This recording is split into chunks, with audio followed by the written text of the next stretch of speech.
Good day, everyone. How are you? Are we all good and fine? Today, I am scheduled to share to you uh, C programming hands-on. Okay, we'll try to look into some programming problems and we'll address it through programming also.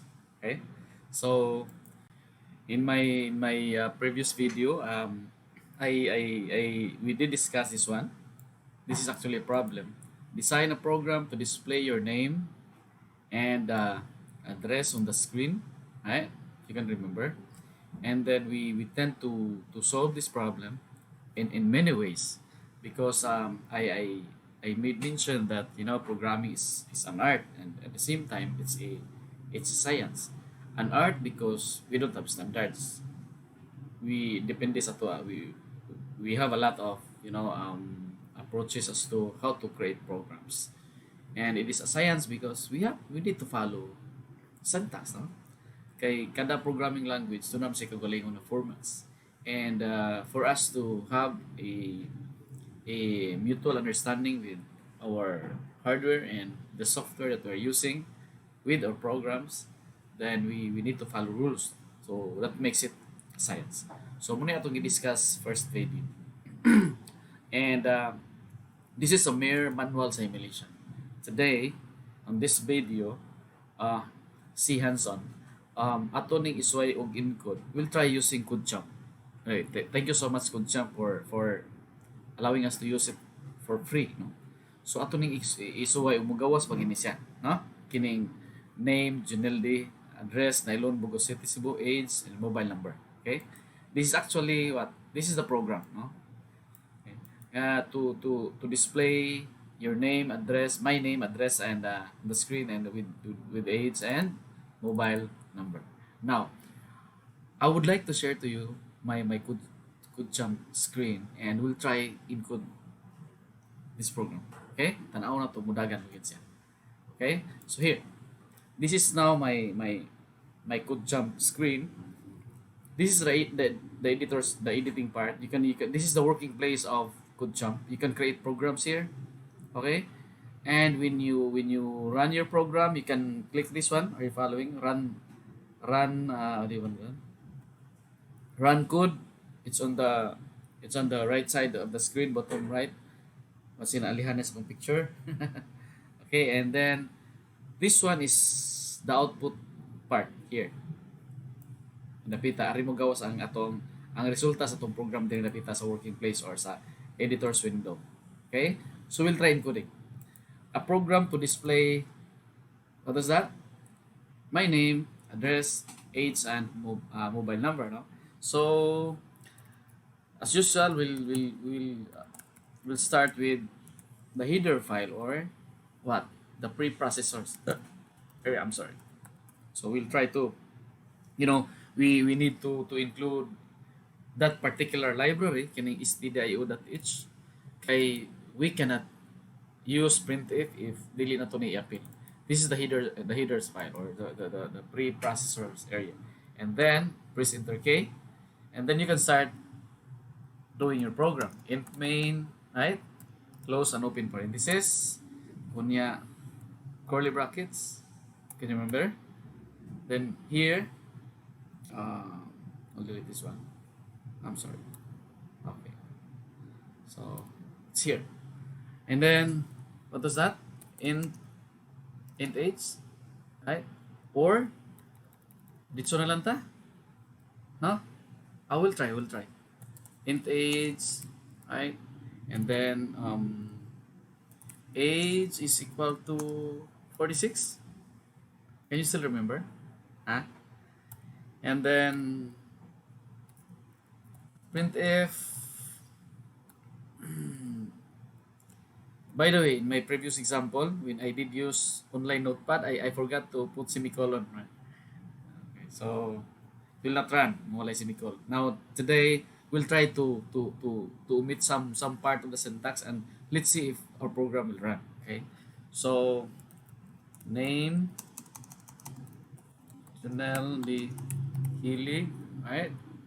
And then uh, printf semicolon double quote, right? And then address, um, Nailon, Bugu City, Cebu, right? And then printf age, what is that? Age, um, um, percent D, right? Then age, okay? So here, present day is, like I said, on my video on programming and art and as a science, I may mention nga this present day is a data placeholder, meaning it is the place wherein whatever is the value of age here will be placed at present day. Huh? So our age is 46, so eventually 46 will be displayed here. Kaya niya? And then uh, printf double quote mobile number. Okay, 0977842420. We'll try to adjust to align with the cell phone number. Okay, here, get it, and we'll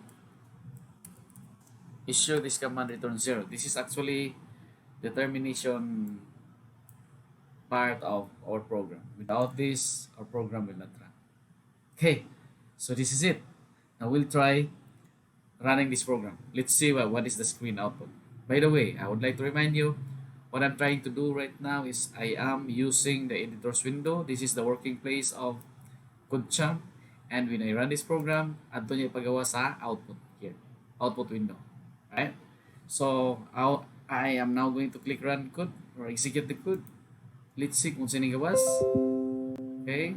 I'm sorry. So here, oh, what happened? Warning, implicit declaration of printf. Oh, wrong spelling. See? Look at that. Printf. Printf. So what I'm going to do is go back to the working area and check. Here. Look at that. Okay? Wrong spelling. So di mo nagan. So I need to correct this one and run again. Let's see. What is the result? Okay? So are you excited? Now, I would like to extend my output para makita na to. This is now the result. Nagsapaw. Name, Junel. It's okay already, but then this is not our desired screen output. Dili mo na gusto na to, gusto makita. No? I will try to check kung si Kuwa. Okay. Now, here, we need to uh, issue a command to bring down the cursor to the next line. So sa C ako niya ni i-discuss kung saan yung mga shorthand command. Ang command ani is \n.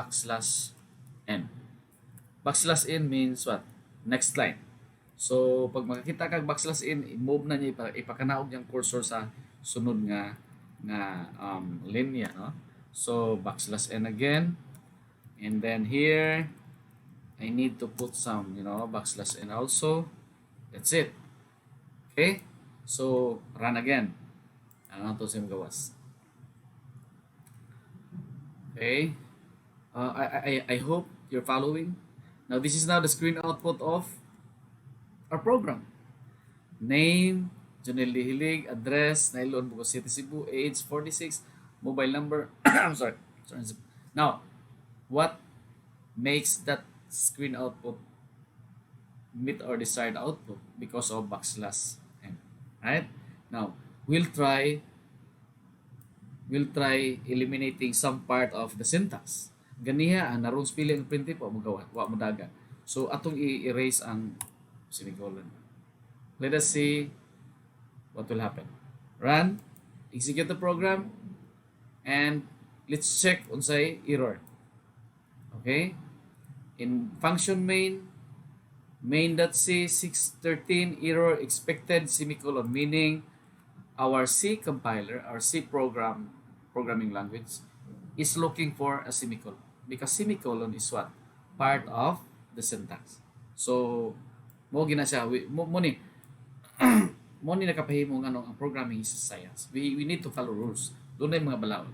So kung ato na ibalik and run again, mawa na ang, um, ang error. Okay? So this is now again the screen. Um, right? So I hope I shared something this morning. Okay?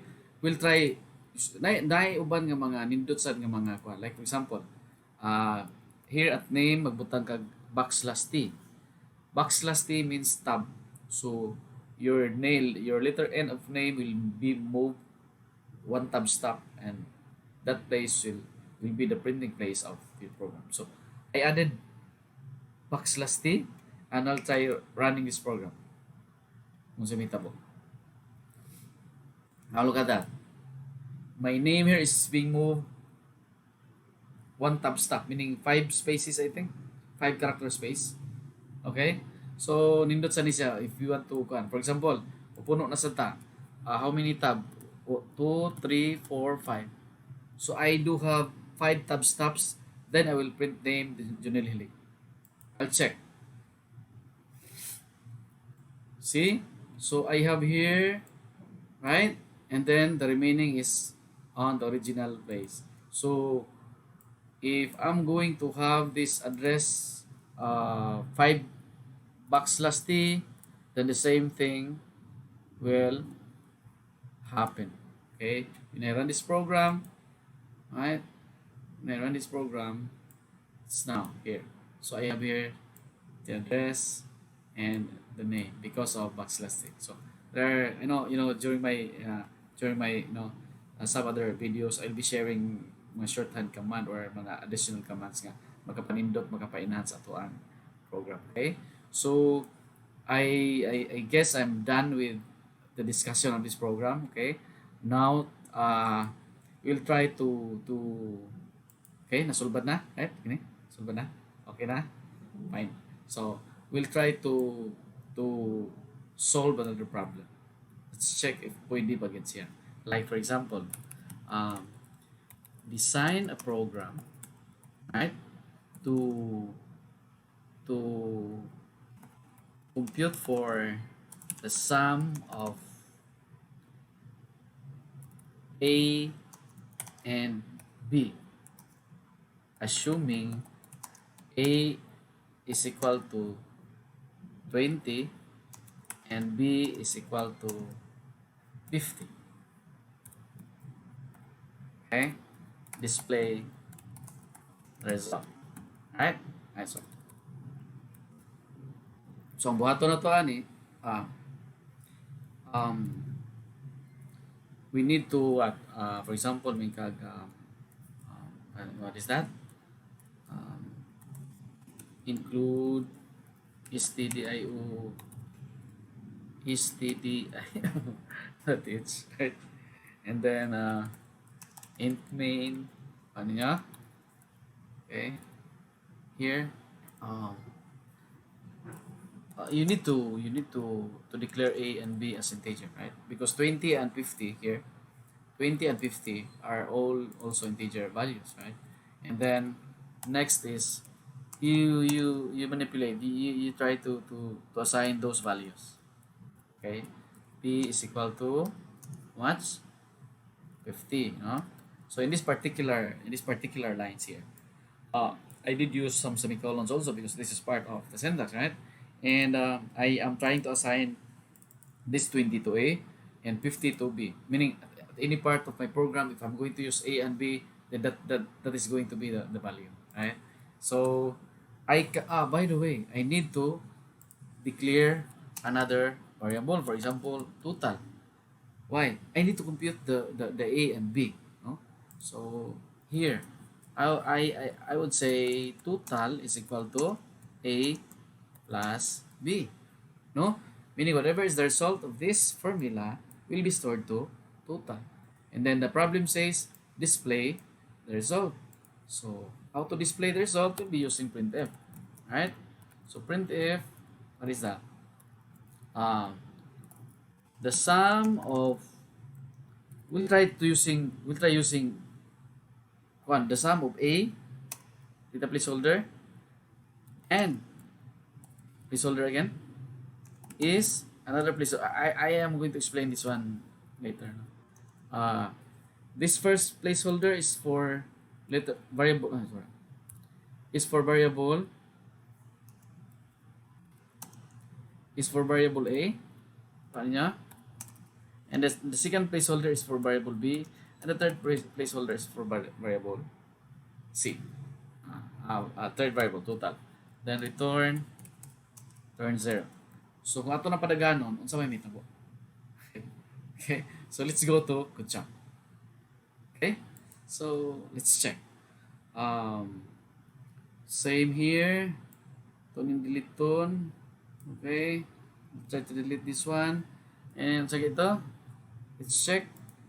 Need to declare and then process the value, right? And then display. So it's here. What was that? Int A, B, and total, right? And then what's next? A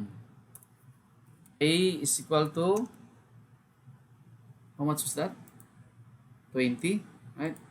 So A is equal to 20. B is equal to 50. 50 ba to? Okay, good. 50. And then total is equal to A plus B because we're trying to get the sum and then display the result according to the problem. So, unsa kay ito atong gibuhat? We did use 3 data placeholder for the 3 variables with contents. Okay?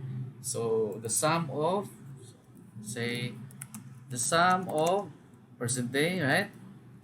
And another percentage for variable value of B is another percentage for the value of total.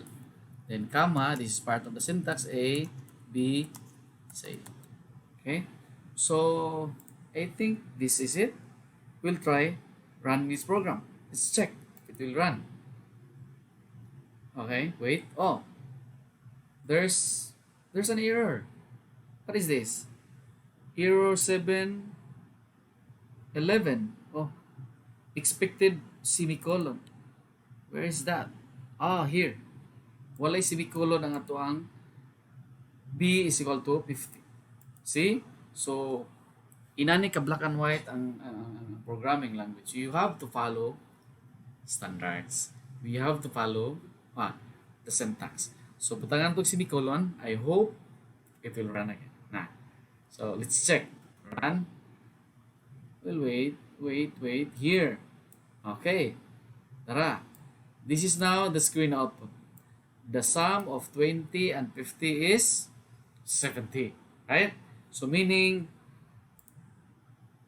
this 20 is actually the percentage, the data placeholder of A, and this 50 is the place where the data placeholder of B is being placed, and this one is the placeholder of total, right? Now, is this correct? Correct. Because we followed the syntax. Now, what if instead of A, B, and total atong balihon, we'll try to total nya dire ato ibali ato ibutang A. What will happen? What do you think? Is our program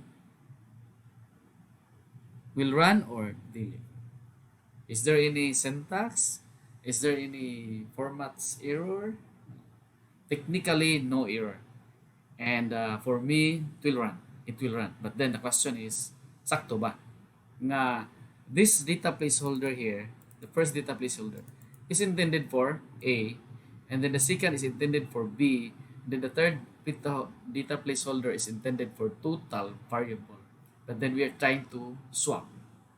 We're trying to exchange their places. So we'll run. What? This is the screen output, right? This is correct. The sum of 20 and 50, of course. Try to add 50 and 20, it's 70. But by way of exchanging the places of total and A, it's run. Tanaw na to o mudagan ba? Yeah. Dagan. But the question is, sakto ba? The sum of 70 and 50 is 20. Is 20 the sum of 70 and 50? No. No, sir. 70 plus 50 is how much? 120. Why? Because the first percent is supposed to be the place of A, but then we did exchange it and put the total. Okay? So, aron masakto ni, balik ko na to. A, and here, ato ni butangan og total. And run again. Let's check. There we go. The sum of 20 and 50 is 70. Okay? So, I think I'm done discussing with this, and I think we were able to address the problem in so many ways. Saan man sir, pwede mo to na i-usbon ni ang padagan ani. Right? Pwede gid siya usbon. Why? Saan? Um, the sum of pwede mo kagmingon ka nga uh, this one. Ito nang i-delete um, for as long as mo compute og sum ang imuhang program, then that's still correct, right? So, pwede mo inanawon mo na pagbuhat. And I think it will still run.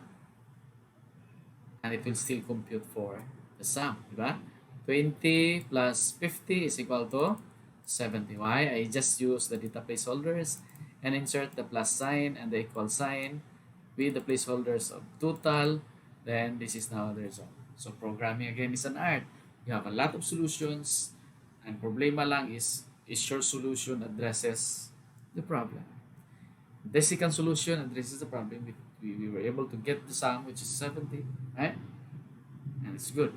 That makes programming so enjoyable for as long as willing lang sa ka mukata. I hope I shared something this morning.